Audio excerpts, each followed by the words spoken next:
On va accueillir les intervenantes suivantes, qui sont toutes deux de Charles Perrins. Une travaille au 3114, donc elle est dans la team des jeunes. L'autre travaille en psychiatrie. On est vraiment heureuse de les accueillir pour qu'elles puissent faire le lien avec ce que vient de présenter M. Courtet et donc nous parler de ce fameux plan de protection. Mesdames, c'est à vous. Vous avez une demi-heure max. Tout d'abord, on va se présenter. Du coup, je suis Claire, je suis infirmière au 3114, mais qui exerce le métier de répondante. Et aujourd'hui, je suis avec ma collègue Élodie. Donc moi, c'est Élodie, je suis infirmière sur l'unité SUAB à Charles Perrins. Donc c'est un hôpital de jour de crise spécialisé dans les troubles bipolaires qui a ouvert il y a 1 an. Donc je parlerai un petit peu plus tard de la spécificité de ce service. Donc aujourd'hui, on est là pour vous présenter le plan de sécurité qui a été évoqué par le docteur Courtier juste avant. Donc de quoi parle-t-on ? Le plan de sécurité, c'est un outil qui est utilisé dans la prévention de la réitération suicidaire. Ça a été créé aux États-Unis en 2008 par 2 psychiatres, donc Barbara Stanley et Grégoire Brown. Ils avaient mené tout d'abord une étude sur des vétérans américains où ils ont repéré qu'il y avait plus de conduite suicidaire chez cette population. Et ils ont donc mené une étude sur leur passage aux urgences après des passages à l'acte suicidaire. Et au niveau national, donc en France, actuellement est en cours un PHRIP, donc c'est un programme hospitalier de recherche infirmière et paramédicale qui est mené par Benoît Chalancon, qui est un infirmier de recherche clinique au CH de Vinatier, donc à Lyon. L'étude qui a été menée par les 2 psychiatres que j'ai cités précédemment aux États-Unis, ça a révélé que la mise en place du plan de sécurité à la suite du passage aux urgences réduisait de 45% des comportements suicidaires dans les 6 mois qui ont suivi le passage aux urgences, et que suite à cette mise en place du plan de sécurité, le patient avait 2 fois plus de chances d'avoir un contact avec le soin dans les 6 mois aussi après le passage des urgences. Donc, en général, ça réduit un peu le taux d'hospitalisation aussi, puisque le patient va se baser beaucoup plus sur ses ressources habituelles de soins, évidemment, qui ont, on l'espère, été mises en place à la suite de ce passage aux urgences. Donc, en pratique, comment ça se passe ? Ça va être un document qu'on va remplir en collaboration avec le patient lors d'un entretien, qu'il soit présentiel ou téléphonique. Il faut compter environ entre 20 et 45 minutes pour la réalisation. C'est important que ce soit vraiment fait en collaboration, qu'il soit rédigé par le patient pour qu'il puisse y mettre ses propres mots, pour qu'il se sente vraiment acteur aussi de cette prise en charge. Le soignant, il est important aussi dans cet entretien parce qu'il va permettre au patient de l'accompagner, de peut-être choisir de meilleures stratégies de coping, de peut-être vérifier la fiabilité des personnes ressources qu'il va nommer, et puis de vérifier aussi la faisabilité, que ce soit des stratégies ou des personnes qui va mettre sur ce plan. C'est important que le patient puisse revenir sur ce plan aussi. On le fait une première fois, mais il est tout à fait évolutif. Il faut qu'il puisse y revenir, rajouter des choses, peut-être modifier les stratégies qui n'ont pas fonctionné finalement. Et puis, il faut qu'il puisse se l'approprier pour qu'il puisse l'avoir à disposition dès que nécessaire. Donc, selon l'âge aussi des patients qu'on peut rencontrer, selon leurs préférences, ils peuvent l'avoir en format papier, mais aussi en format numérique. Ils peuvent, pourquoi pas, l'avoir en photo sur leur téléphone portable, pourquoi pas le refaire avec des schémas. Enfin, voilà. Il faut qu'il puisse se l'approprier, qu'il lui appartienne et qu'il est surtout à disposition en cas de réapparition d'idées suicidaires à n'importe quel moment. Donc, il se présente comme ça. Donc, c'est un document en 7 étapes. Donc ça va être des étapes croissantes à mettre en place selon l'intensité des idées suicidaires. Donc on a la première étape, ça va être reconnaître les signes annonciateurs de la crise. Donc voilà, déjà on va leur demander comment, quand il y a l'apparition d'idées suicidaires, quels sont les premiers signes que vous rencontrez. Donc ça peut être des premiers symptômes dépressifs, ça peut être des signes physiques aussi, et puis ça peut être des facteurs peut-être environnementaux. Donc ça va être plutôt quand je suis seule ou après une journée justement particulière. Enfin, voilà. Tout ça, on essaye de réfléchir avec le patient en général comment ça se passe chez vous. La deuxième étape, ça va être de trouver avec lui des stratégies internes de gestion du stress des activités qui habituellement lui donnent du plaisir ou un sentiment de maîtrise. Ce n'est pas toujours évident pour nos patients déprimés de trouver des stratégies d'autogestion. Ils ont tendance plus facilement à chercher de l'aide rapidement avant de eux-mêmes chercher à gérer cette souffrance par eux-mêmes, alors qu'ils en ont les capacités. Et c'est là où aussi on favorise ce sentiment-là lors de cette étape. En troisième étape, on va leur demander qui est-ce qu'ils pourraient appeler, ou en tout cas rencontrer, pour se distraire.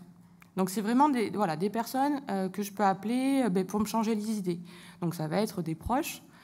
Donc ça peut être des proches vraiment dans le foyer, ça peut être des amis, ça peut être aussi plutôt au niveau des réseaux sociaux, des forums. Enfin, voilà, il faut aussi être avec le patient et avec ses habitudes, se coller à son quotidien. La quatrième étape, si ça n'a pas suffi les étapes précédentes, on va lui demander à qui est-ce qu'il peut parler de sa souffrance. Donc peut-être déjà qui est déjà au courant, à qui est-ce qu'il peut parler de ses idées suicidaires, peut-être lors d'une ancienne crise, qui l'a aidé à ce moment-là. Donc ça va être en général d'autres proches ou les mêmes, mais pas tous. L'étape 5, ça va être les contacts professionnels. Donc là, on va essayer de jouer avec le réseau de soins du patient habituel. Donc ça va être son médecin généraliste, ça va être ses infirmières de secteur, ses infirmières libérales, s'il est hospitalisé, si il est en CMP. Voilà, on va essayer de chercher avec lui qui est-ce qu'il peut contacter au niveau professionnel. Et c'est là aussi qu'on va retrouver du coup le 3114 de la ligne professionnelle d'écoute. Ce qui est important dans cette étape-là, c'est de vraiment nommer les personnes et écrire les numéros sur cette feuille. Quand le patient est en crise, il ne va pas... si déjà on l'aide en mettant le nom de la personne, mais si en plus il doit à côté chercher le numéro, ça va être compliqué. Là, au moins, il a tout sur la même feuille, c'est plus rapide, c'est plus facile pour lui. La 6e étape, on va parler de sécuriser l'environnement. Donc, quand les idées suicidaires arrivent à être scénarisées, on va essayer de mettre à distance tous les moyens létaux qu'il peut avoir à disposition. Si, au moment où on remplit le plan de protection avec lui, on voit que c'est compliqué pour lui de faire cette étape-là, on peut aussi envisager de demander à une tierce personne de le faire avec lui. Si le soignant est capable de venir à son domicile, pourquoi pas. Voilà, selon les services où on travaille, sécuriser, que lui puisse sécuriser, mais aussi peut-être l'accompagner pour sécuriser son environnement. Et on termine sur une dernière étape, qui est les facteurs de protection. Donc, chercher avec lui, là, sur notre feuille, on a nommé quelle est la chose qui vaut le plus d'être vécue. C'est une question difficile, parce que des fois, quand ils sont en tout cas en crise, c'est difficile à trouver une réponse à cette question. Mais on voulait vraiment terminer sur une note d'espoir aussi, quelque chose à se raccrocher quand on a des idées suicidaires. Des fois, ils vont nous dire j'ai pas vraiment de raison de vivre, j'ai peut-être des raisons de ne pas mourir. Eh bien, on s'accroche à ça. Donc, ça va être des proches, ça peut être des animaux de compagnie, ça peut être aussi des étapes de vie qu'ils souhaitent réaliser, des projets pro, perso. Voilà, on voit vraiment de tout. Comme d'habitude, on s'accroche au patient à ses habitudes et à ce qu'il aime dans la vie. Et on le valorise toujours tout au long de cette réalisation. Alors, maintenant, on va parler avec qui on peut utiliser le plan de sécurité. Donc, c'est les soignants, en fait, qui vont mettre en place le plan de sécurité. Donc, c'est bien qu'ils soient formés à l'intervention de crise suicidaire, puisque forcément, si on repère bien les éléments, c'est plus facile de sécuriser et qu'on a eu les apports et les connaissances nécessaires pour pouvoir le mettre en place.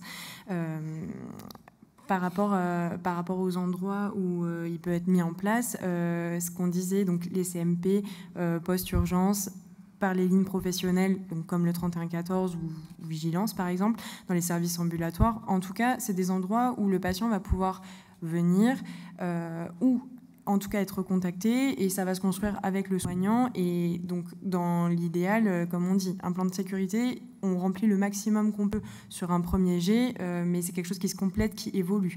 Donc, il faut que le patient il puisse avoir des contacts avec les professionnels qui peuvent l'aider. En cours d'hospitalisation, on sait que la période de sortie provisoire, c'est une période de vulnérabilité qui est quand même très très importante. On en a parlé précédemment et hier notamment. Et la fin d'hospitalisation, on sait que c'est des périodes à risque parce que le patient va être confronté à son environnement habituel où il n'est pas forcément mis en sécurité par le biais du service. Et donc, du coup, il pourrait être intéressant de, tout au long de l'hospitalisation, par exemple, mettre en place le plan de sécurité, profiter de ce temps où les soignants sont disponibles pour le faire, pour pouvoir le mettre en place. Et du coup, que le patient ait cet outil et pour ses sorties et à la fois sa sortie définitive d'hospitalisation. Sur quel patient on utilise le plan de sécurité? On parle de personnes vulnérables présentant ou ayant présenté des idées suicidaires avec ou sans antécédent de passage à l'acte. Le projet donc, du PHRIP, ça serait de cibler dans un premier temps que les personnes ayant fait des tentatives de suicide, mais au-delà de ça, le plan de sécurité il rentre dans une démarche plus globale où on fait de la prévention du suicide. On ne va pas faire ça pendant, par exemple, au 31-14, on ne va pas faire ça pendant un appel où la personne est sur le point de passer à l'acte. Ce n'est pas tellement le moment de le faire, mais dans une période un peu plus d'accalmie, on va pouvoir modifier les stratégies d'adaptation habituelles du patient, qui ne sont pas toujours efficaces ou adaptées. Par exemple, s'alcooliser pour anxioliser. Enfin, voilà, on va essayer de mettre ça à distance et proposer de nouvelles stratégies, comme a dit Élodie. Il faut toujours que ce soit des stratégies, comme on a dit, efficaces, réalisables et adaptées au patient. On ne va pas lui dire d'aller faire une marche dans un parc alors qu'il n'aime pas la nature, enfin, ce genre de choses. On s'adapte au patient. Voilà, c'est quelque chose qui se construit dans un accompagnement avec le soignant et qui se fait ensemble, en collaboration. Pour la population, ce qu'on avait dit au cours de la réalisation de ce travail, c'est que finalement, là, dans l'état actuel, on s'adresse plutôt à des personnes adultes. Mais finalement, en fait, c'est un plan qu'on pourrait très bien adapter à une autre population de patients. Moi, j'imagine très bien ce plan qui pourrait être adapté selon le service où on travaille. Pourquoi pas en pédopsychiatrie? Pourquoi pas auprès de patients peut-être avec des déficits cognitifs? Pourquoi pas avec des personnes illettrées? Enfin, voilà. Si on arrive à se l'approprier, on peut tout à fait le modifier et pouvoir le diffuser au plus grand nombre de patients qu'il nécessite et qui ont besoin de cette prévention aussi. C'est ça, c'est-à-dire que pour l'instant, le plan en lui-même, il est basé sur un patient qui a accès à la lecture, à l'écriture. Mais bon, potentiellement, les idées suicidaires et les passages à l'acte, ça peut concerner n'importe quel type de population. Et comme s'est posé la question hier, notamment du 31-14 pour les personnes qui étaient sourdes, malentendantes, etc. Et là, dans la même idée, on s'est posé la question de comment ça pourrait être mis en place justement dans la pédopsychiatrie, etc. À l'aide, je dis des exemples, mais des images ou une tierce personne qui viendrait donner un coup de main et permettre à la personne de pouvoir s'en saisir. Encore une fois, ça se construit avec le patient et il faut que le patient puisse s'en saisir. Pour ce qui est de Charles Perrins, du coup, l'hôpital où nous travaillons, il y a une sensibilisation des professionnels depuis 2019 dans la formation à l'intervention de crise, c'est-à-dire qu'on a commencé il a été mis en place des formations qui permettent de devenir des intervenants de la gestion de crise suicidaire, ce qui permet dans les services notamment et ailleurs, et pour d'autres professionnels, de mieux repérer le risque suicidaire, de savoir quoi faire en cas de crise. Et du coup, la mise en place du protection de manière formalisée, il a été mis en place à SUAB et le 31-14 avec l'aide de Benoît Chalencon, donc l'infirmier que j'ai cité plus tôt, qui mène le PHRIP, qui s'appelle Protect d'ailleurs, j'ai oublié de le dire, en début 2022. Donc le 31-14, nous on a ouvert le 1er octobre 2021 et c'est vrai que le temps que tout le monde soit formé, qu'on prenne nos marques, ça y est, là le plan de sécurité il commence à être mis en place au sein du 31-14, donc par téléphone et à SUAB. Également, depuis 2022, petit à petit, les personnes ont été formées. Et là, on verra, on l'utilise pas pour tous nos patients, mais on verra avec nos exemples qu'on a choisis sur les détails de comment on l'utilise dans le service. Toujours pour faire écho à l'intervention précédente, à Charles Perrins, ça n'a pas été encore complètement officialisé et déployé de manière officielle, et notamment par le biais de l'étude de Benoît Chalencon. Mais dans les prochaines semaines, le CECOP et Vigilance, donc le CECOP, c'est les urgences psychiatriques de Charles Perrins, pour ceux qui ne savent pas, et Vigilance, du coup, ils vont faire partie de cette étude et on va pouvoir avoir, à la fin de cette étude, des retours sur l'efficacité du plan de sécurité. Maintenant, on va vous parler de notre expérience de l'application de ce plan de sécurité, donc au 31-14 et à SUAB. Nous, du coup, un peu précédemment, Élodie vous a montré un plan de sécurité qu'on ne voyait pas très très bien, mais qui retraçait toutes les étapes du plan de sécurité. Nous, au 31-14, on en a un qui est semblable, un petit peu différent, mais les principes sont les mêmes. Et nous, au 31-14, alors déjà, c'est pas en présentiel qu'on le fait, puisqu'on est une ligne téléphonique. Donc, Après, le lien de confiance et tout ça, ça se met en place de la même manière. On utilise ça dans un moment de calme, comme je disais précédemment. On ne va pas faire ça dans une intervention de crise, on fait ça un petit peu à distance. Et on s'est rendu compte qu'on le mettait en place plutôt avec des appelants fréquents. Alors pourquoi des appelants fréquents? Simplement qu'on les connaît un petit peu mieux et que du coup on a l'occasion de les avoir un peu plus régulièrement au téléphone, ce qui nous permet de construire le plan au fur et à mesure et vraiment de se calquer sur ce dont le patient a besoin et ce qu'il aime et quelles ressources il peut mobiliser. Aussi pour l'évaluation des ressources, c'est-à-dire qu'on sait que si par exemple il y a une intervention de crise et que les personnes les ressources autour du patient qui ont été cités n'ont pas été efficaces, on sait qu'on peut critiquer ça dans la mise en place du plan de sécurité en disant cette personne n'était pas tellement là pour toi à ce moment-là et du coup réajuster et voir s'il n'y a pas d'autres personnes autour du patient par exemple. Je vais citer un exemple. On l'avait mis en place pour une appelante qu'on avait, qui avait 22 ans et qui nous a appelé quand même très régulièrement, toujours en crise suicidaire quand même assez avancée, avec des menaces de passage à l'acte immédiat. Enfin, voilà, c'était assez compliqué dans la prise en charge. Et on s'est posé en équipe, on a réfléchi de qu'est-ce qu'on pouvait proposer à cette patiente, puisqu'elle appelait quand même plusieurs fois par jour, et on se disait, là, on se rend compte qu'on n'est pas tellement efficace dans ce qu'on lui propose. Aller aux urgences ou appeler le SAMU, ok, certes, mais il faut qu'on agisse un petit peu plus en amont, voir si les ressources qu'elle a actuellement, elles sont suffisantes, si elle arrive à les mobiliser et comment. Du coup, c'est là que le plan de sécurité a été mis en place pour elle. Alors, comme on disait précédemment, un plan de sécurité, ça se construit. Au tout départ, c'était un petit peu compliqué de trouver des ressources avec elle. On partait quand même de stratégies de coping à base de scarification. Enfin, c'était pas très adapté. Et puis finalement, au bout de 3-4 appels, on a rempli les cases au fur et à mesure et jusqu'au jour où elle a réussi à mobiliser elle-même des ressources auxquelles on n'avait pas forcément pensé, nous, avec elle. Et elle nous a dit qu'elle était passionnée de piano et qu'elle adorait jouer du piano. On a eu un très joli moment, d'ailleurs, où elle nous a joué du piano au téléphone. Et c'est vrai qu'à partir du moment où on a mis ce plan de sécurité avec elle, qu'on a réussi à la faire mobiliser elle-même les ressources qu'elle avait autour d'elle avant de nous appeler, on s'est rendu compte qu'il y a eu une baisse des appels. Alors, non pas qu'elle allait beaucoup mieux forcément, mais en tout cas, elle sollicitait les bonnes ressources au bon moment. Et quand elle nous appelait, c'était donc du coup à l'étape 5. À l'étape 5. Et du coup, on savait que là, elle avait mobilisé tout ce qu'elle pouvait avant et que là, elle était en crise et qu'il fallait vraiment qu'on intervienne. Et du coup, les recours au SAMU ou à ces professionnels de santé étaient beaucoup plus pertinents. Voilà. Et oui, et concernant une autre expérience aussi au 3114, nous, l'étape 7, on ne la remplit pas forcément. Vous voyez qu'elle est absente sur le dispositif. Simplement parce que c'est pas toujours évident de trouver ces facteurs de protection au moment où on le fait. Après, c'est des choses qu'on retrouve après.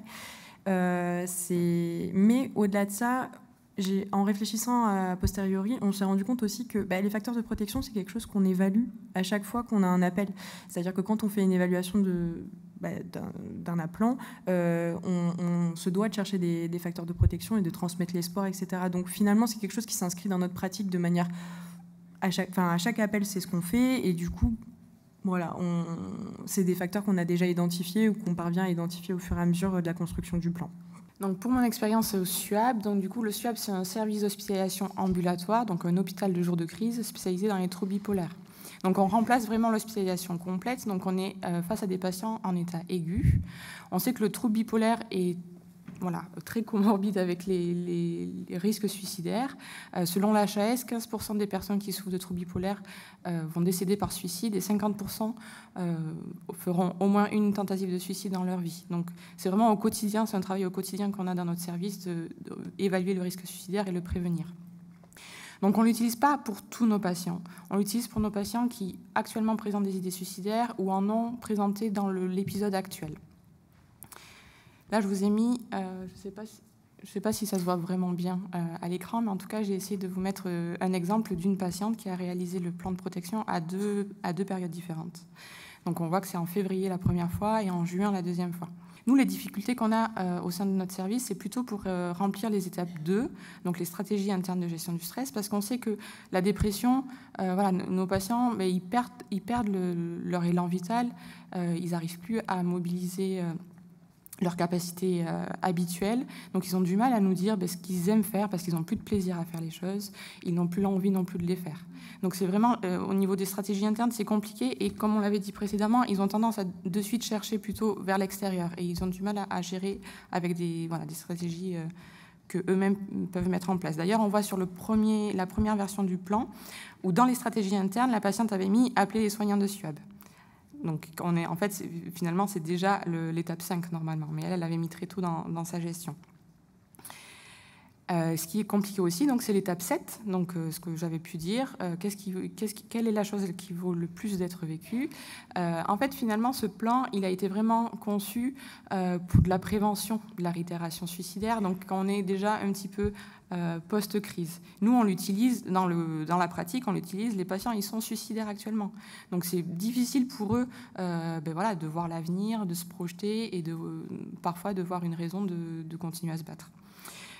Pour cette patiente, pareil. Au début, elle n'arrivait pas du tout à remplir cette étape. Et puis, finalement, la deuxième fois qu'on l'a remplie avec elle, elle a réussi à nommer un voyage à Cuba. En plus, c'est un projet qu'on ne fait pas du jour au lendemain, donc ça veut dire on se projette bien sur l'avenir. Je ne sais pas s'il y a d'autres détails dans ces plans de protection. En tout cas, on voit qu'on peut le modifier. Dans les stratégies internes, la première fois, il y avait écrit « prendre du tertian ». Donc voilà, entre guillemets, elle se rendait bien compte que c'est peut-être pas la meilleure stratégie, dans le sens où, en quelle quantité, comment, est-ce que c'est vraiment dans son traitement habituel. La deuxième fois, il y a noté prendre un comprimé tertian, donc déjà c'est plus ciblé et ça semble plus acceptable. Donc il y a les numéros des personnes qu'elle peut appeler. Nous, dans notre plan, le 3114, il est mis de base. Comme ça, ils n'ont pas le choix, ils ont déjà les numéros sous les yeux. Mais voilà, on rajoute aussi notre numéro, bien sûr, de SUAB, et puis les autres numéros de leurs soignants habituels. Donc en conclusion, le plan de protection, le plan de sécurité, peu importe le nom qu'on lui donne, c'est un nouvel outil personnalisé qui permet la réduction de la réitération suicidaire. En tout cas, c'est ce que les premières études ont montré, et c'est ce qu'on va pouvoir voir au niveau national dans quelques mois, j'espère. Ça permet aux patients de renforcer son autonomie dans la gestion de la crise et de favoriser son intégration dans un réseau social. Juste avant, justement, on a beaucoup parlé de ça, que nos patients ils s'isolent et qu'ils ont du mal à avoir un sentiment d'appartenance dans un réseau social. Donc là, on essaye de beaucoup travailler sur ça avec eux. Et puis, ça leur permet d'aller davantage dans le contact avec le soin, où on leur donne plus de possibilités. On les aide à construire ce plan-là.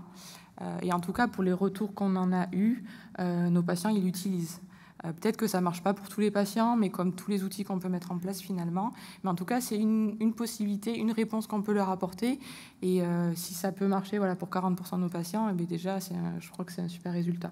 Donc, pas à négliger. Alors, en attendant que M. Courtet vienne à côté de nous et vous, mesdames, moi, je voulais juste vous dire qu'au départ, je me disais, mais qu'est-ce que je vais faire sur cette journée ? Et que je suis hyper contente parce que j'ai appris plein de choses. Et je voulais juste, avant que les gens arrivent là, vous dire les mots qui résonnent. Donc ce que je résumerai, moi, des 4 interventions qu'on a eues, c'est sens. Sens de la crise suicidaire, sens des soins, prendre soin, sens du travail aux urgences, sens d'être ensemble. Le deuxième mot, c'est temporalité, avec l'urgence de la crise suicidaire, où en fait il y a cette douleur psychique, et je me dis, mais quand il y a une douleur somatique, on met le traitement et on réfléchit après. Et là, j'ai vraiment l'impression que c'est ce qu'il faut faire et c'est ce que vous prônez. Et puis la deuxième temporalité, c'est prendre le temps de l'échange et de toute la prise en charge aiguë, subaiguë et chronique. Le troisième mot, ce serait alliance, qui me vient. Alliance avec le patient, alliance entre les structures, entre l'intérieur, l'extérieur, hôpital extérieur, et peut-être aussi entre les psychiatres, avec peut-être changer tout le monde à sa place finalement. Voilà. Et après, je me rends compte combien c'est compliqué. Moi, quand il y a un problème de rein, je me dis, la créate, elle est là, j'ai des mesures. Et en fait, vous avez besoin d'outils différents, d'évaluation, d'échelle, de plans. C'est hyper compliqué. Hein. En tout cas, merci. Merci, parce que j'ai tous ces mots et ça fait du bien. Alors, je vais inaugurer, en tout cas, moi, les premières questions à M. Courtet. Consulter la nuit, pour moi, c'est plus grave, mais peut-être que je me trompe. Et c'est là où il n'y a pas votre plan. Donc, je me dis quand même, bon. Donc ça, c'est une première question. Est-ce que c'est vraiment plus grave la nuit ou pas en psy ? Vous allez me dire, ça dépend de quoi. Mais quand même, le fait de venir en pleine nuit en disant « je veux me tuer », je me dis « oh là ».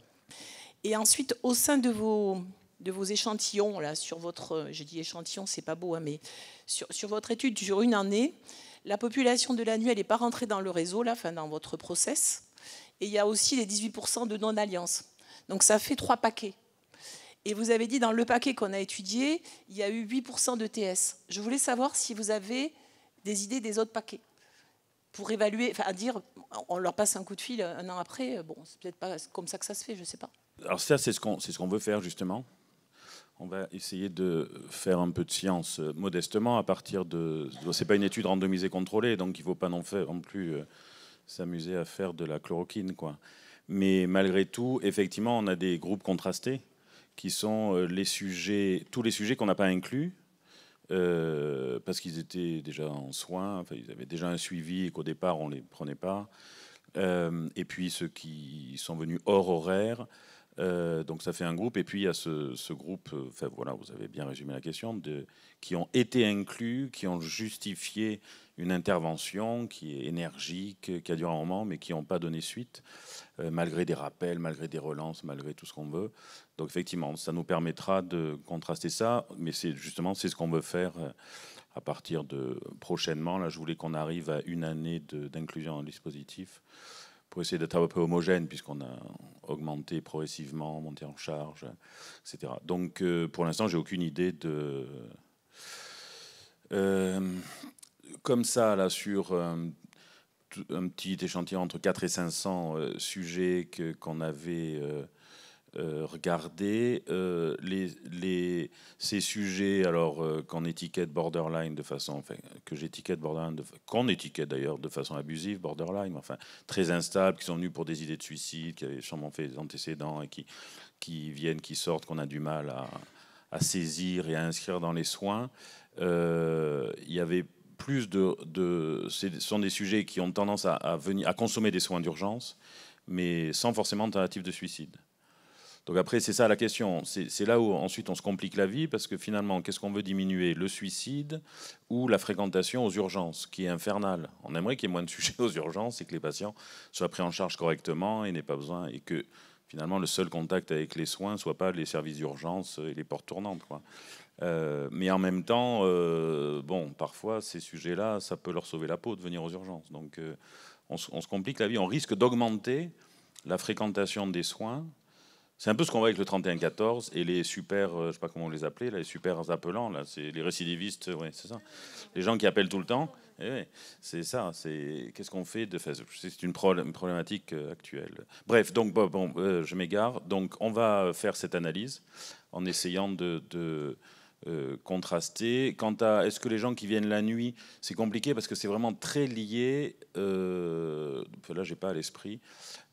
S'ils sont plus graves, c'est quand même très lié à l'organisation du travail. Moi, je disais, ce sont les gens qui sont venus entre 19h et 8h, donc c'est pas forcément la nuit. Il y a de toute façon peu de patients de ce type-là qui viennent dans ce qu'on appelle la nuit profonde dans les services d'urgence. Mais effectivement, il y a ces patients, et ça lié à l'organisation du travail, dans les urgences. Le gars qui est venu à 2h de l'après-midi, il a pu passer, lambiner 5 heures aux urgences avant qu'il nous soit adressé à 8h du soir, quoi. Donc voilà. Mais ça, c'est aussi un aspect qu'on voulait voir justement, pour aussi un intérêt dans l'organisation des soins, essayer de peser auprès des directions qui ne pensent qu'aux urgences et qui ont tendance à ne pas penser aux urgences psychiatriques.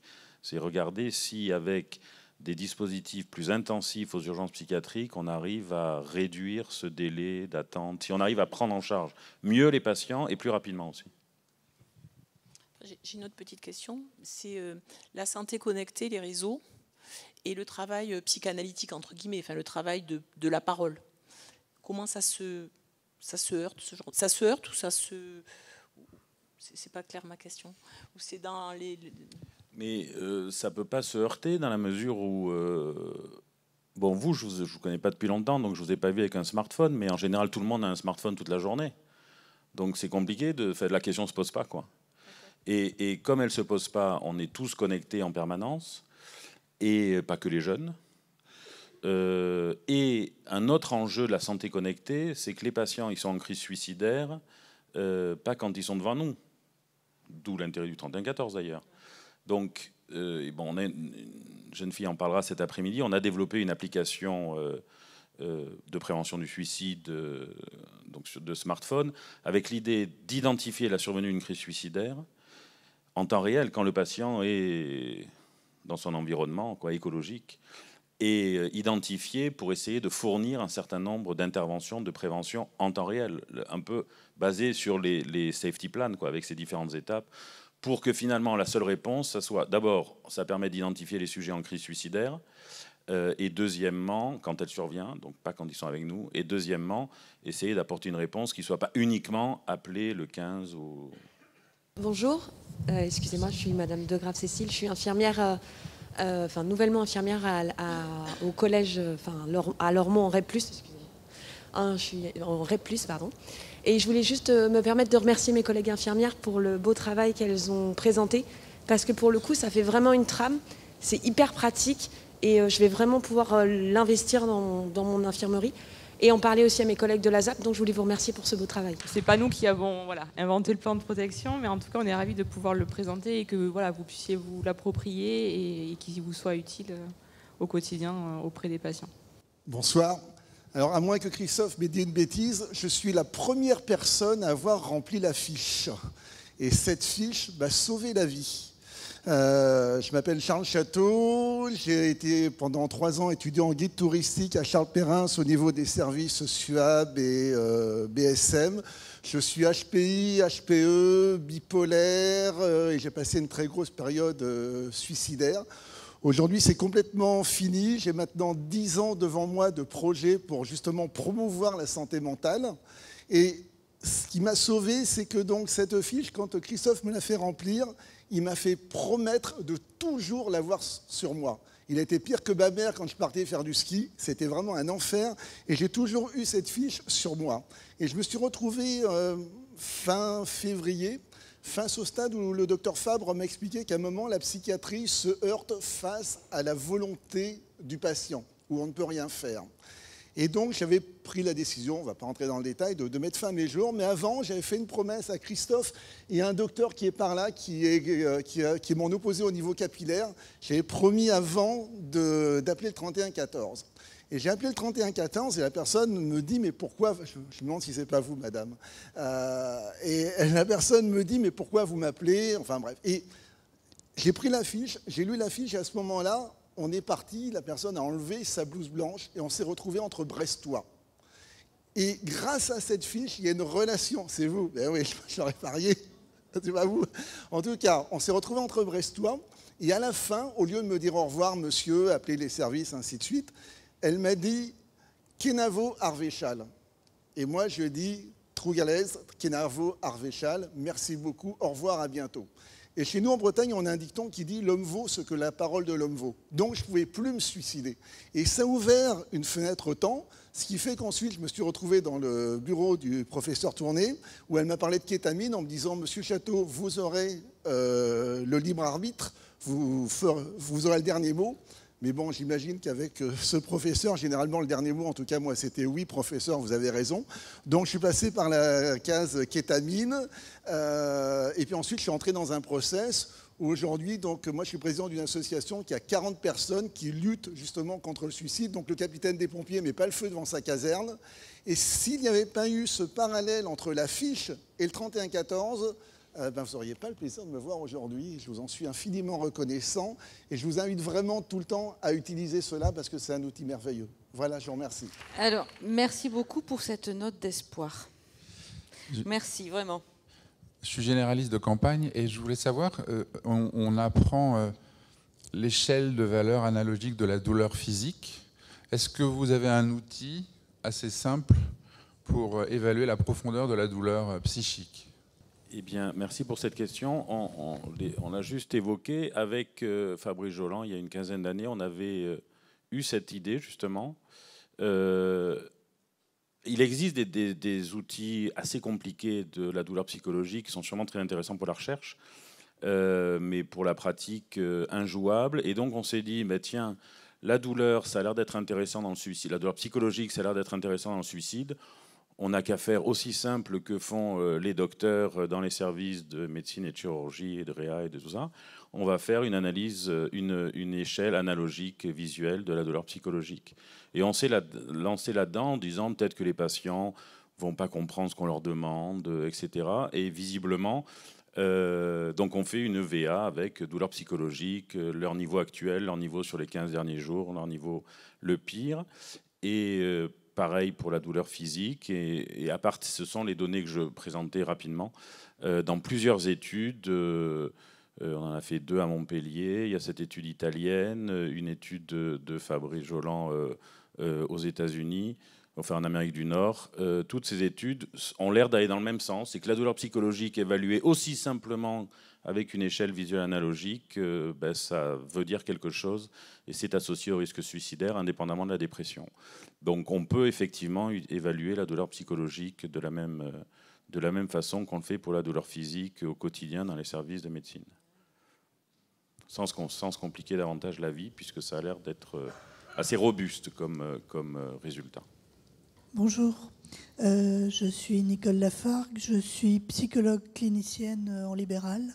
Et Monsieur Courtet, vous dites environ 4% des patients vont avoir un suivi fait par des psychologues, 8% par les généralistes.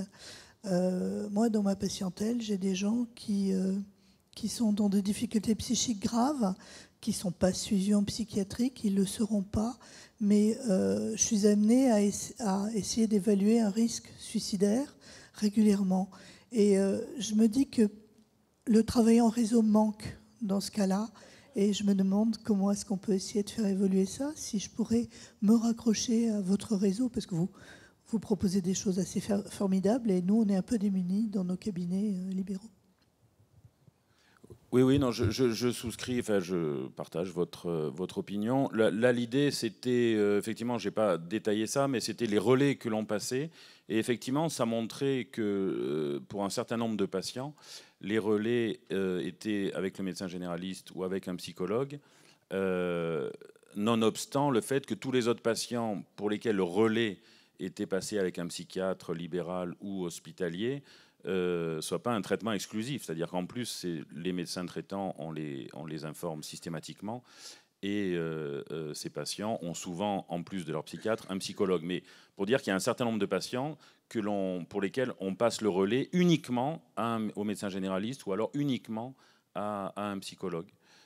Parce que voilà, il n'y a pas d'indication à avoir un psychiatre pour une pathologie psychiatrique sévère et parce que le patient préfère et parce que nous aussi, etc. Donc effectivement, la question après de comment on fait pour inscrire les psychologues libéraux dans un réseau de soins, alors là, j'ai vraiment pas la réponse.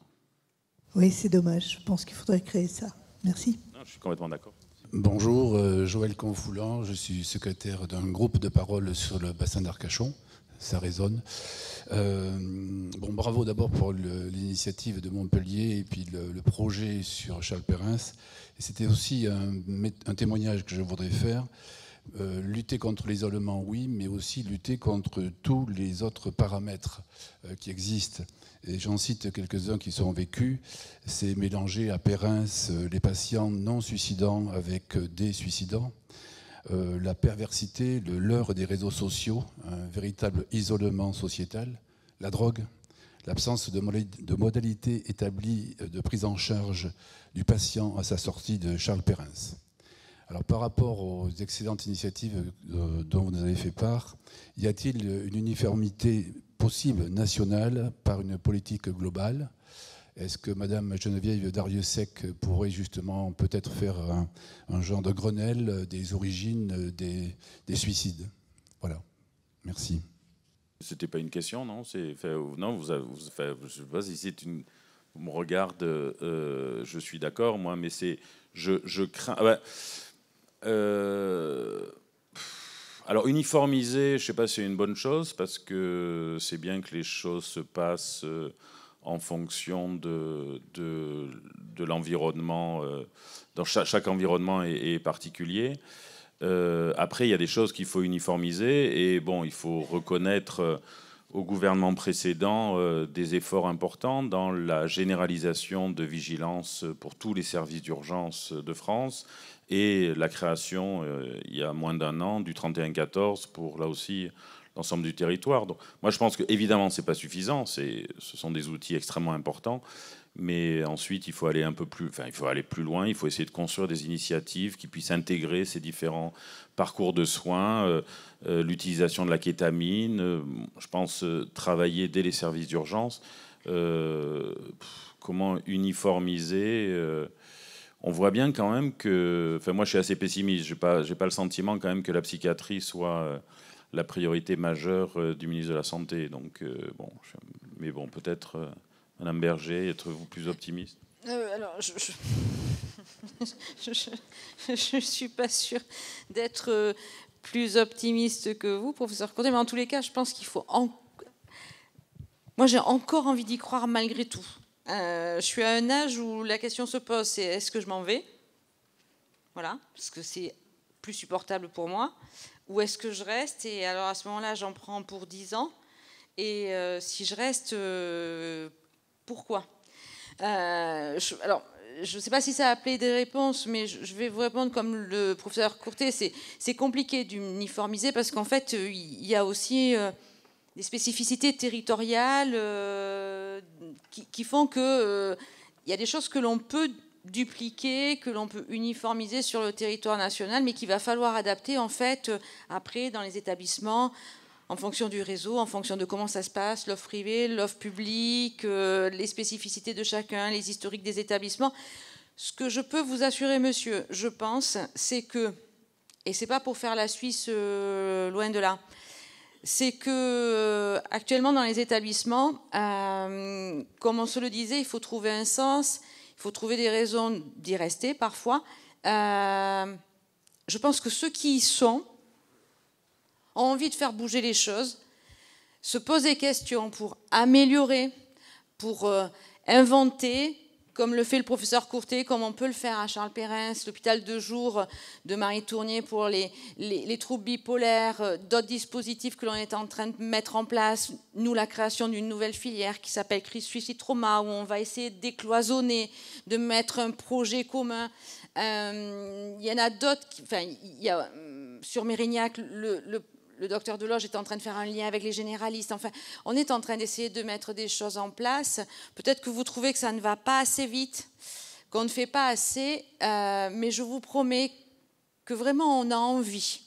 Et il n'y a pas que les médecins, il y a les infirmiers, et vous en avez l'illustration là, elles sont jeunes, elles sont motivées, elles n'ont pas mon âge, elles ne se posent pas la question, elles sont là.